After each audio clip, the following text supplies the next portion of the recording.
Ace slumped over the chipped formica of the counter and gripped another full glass of scotch in his scarred and meaty fist. He swayed slightly in a comfortably drunken haze. He was a great bull of a man with the thick beard and tangled locks of a man who'd spent a long time in space. His battered flight jacket had a faded RAF roundel on the back. The denim of the jacket was worn thin and stained with oil. Low on his hip hung an eliminator pistol in a worn smooth holster, but nobody in the Proxima bar seemed to pay it any heed. A gloved hand smacked down on Ace's shoulder, startling him, making him spill a little of his scotch over the filthy bar. "Mein Herr, you're Englisher, ja? I recognize the badge on your jacket. Royal Marines, ja?" Ace grunted and started licking the spilled whiskey from his fingertips, giving the German a sidelong glance. The German and his two friends behind him were grinning and muttering to each other. That grunt was all the response he gave them. "Kriegsmarine," the German said, pointing to himself and his friends. "Picked up your mess on Gerida, ja? When you broke and ran?" Ace tossed back the scotch and spun the squeaking stool around. He set his jaw, grinding his teeth until his jaw muscles bunched, and stared deep into the German's eyes with an unwavering stare. The big, blond man wilted slightly under Ace's drunken glare, but after glancing back to his friends, seemed to stiffen his resolve. "Run and hide like the little girls, while we fight and die like the men."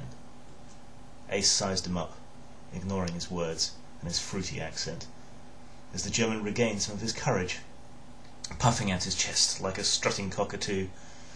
Ace ground his teeth harder, and then, with the power and speed of a tiger, he lashed out with the glass in his hand and rammed the base of it into the German's big mouth.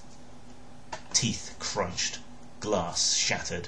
The man choked on blood and shards and fell back, clutching his ruined mouth with both of his hands. His friends were stunned, standing there with their mouths open as the stream of invective was cut off in an instant. The barman studiously ignored it all, turning away and intently polishing his glass. Ace certainly wasn't above kicking a man when he was down, and slipping from the stool, reared back his steel-toed boot and drove it with uncaring force deep into the bleeding man's crotch. His eyes bulged near out of their sockets. At least he was distracted from the ruin of his mouth. He toppled, with glacial slowness, sideways onto the ground, as Ace jabbed a finger at the other two Kriegsmarine. "Want some, you crumbs?" Ace finally spoke, his voice like someone gargling gravel. One of the Germans turned and ran, his tail between his legs. The other one grabbed a bottle and smashed it against the side of the bar.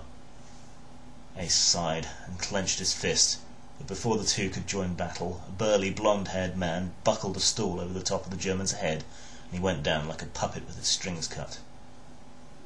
"Could have handled him," muttered Ace, turning back to his drink. The blonde muscled up to Ace and offered his hand. "Damn, mister, you can fight. Put her there. I'm Bang Donnybrook, and these are my friends, Gale and Professor Quartus." Ace didn't take his hand, but he turned his head and gave all three of them the once-over with his steely eyes.